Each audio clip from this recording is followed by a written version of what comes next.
আমরা যখন কোনো আত্মীয়ের বাড়ি যাই বা কোনো অনুষ্ঠান বাড়িতে বা কোথাও গেলাম, কেউ একজন এক গ্লাস ঠান্ডা জল খেতে দিল, কাঁচের গ্লাসে ঠান্ডা জল বা স্টিলের গ্লাসে ঠান্ডা জল খেতে দিল। এই অবস্থায় ঢাকা দিয়েও রাখলো যে আমি পরে খাচ্ছি। একটু পরেই দেখলাম গ্লাসের বাইরের সারফেসে অর্থাৎ বাইরের তলে বিন্দু বিন্দু জলকণা জমতে শুরু করেছে। এটির কারণ কি?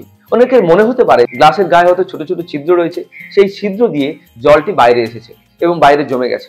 কিন্তু তা নয়, এর পিছনে অবশ্যই একটি বিজ্ঞান রয়েছে, একটি সায়েন্স রয়েছে। সেটি কি? সেটি হচ্ছে আমরা যে এখানে উপস্থিত রয়েছে বায়ুমণ্ডলে, যেখানে আমরা থাকি না কেন, সেখানে এই বাতাসের একটি মূল উপাদান হিসেবে কিন্তু জলীয়বাষ্প থাকে। সাধারণত বাতাসের জলীয়বাষ্প আমরা দেখতে পাই না। এই জলীয়বাষ্পগুলি বায়ুর তাপমাত্রা কমে গেলে তখনই ছোট ছোট ঘনীভূত হয়ে শিশিরের আকারে জমা পড়ে। তাহলে গ্লাসের বাইরে জলটা এলো কোত্থেকে? ঠিক একই রকম কারণে।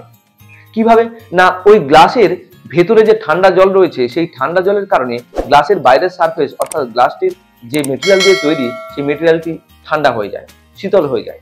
তার সংলগ্ন যে সমস্ত বায়ু স্তর থাকে, সেই বায়ু স্তরের মধ্যে থাকা জলীয়বাষ্পগুলি ধীরে ধীরে সেই শীতল হয়ে ঘনীভূত হয়ে যায়। সেই ঘনীভূত জলকণাগুলি গ্লাসের বাইরে ছোট ছোট বিন্দু বিন্দুর আকারে জমা হয়।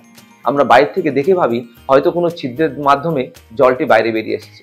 তা কিন্তু একদমই নয়।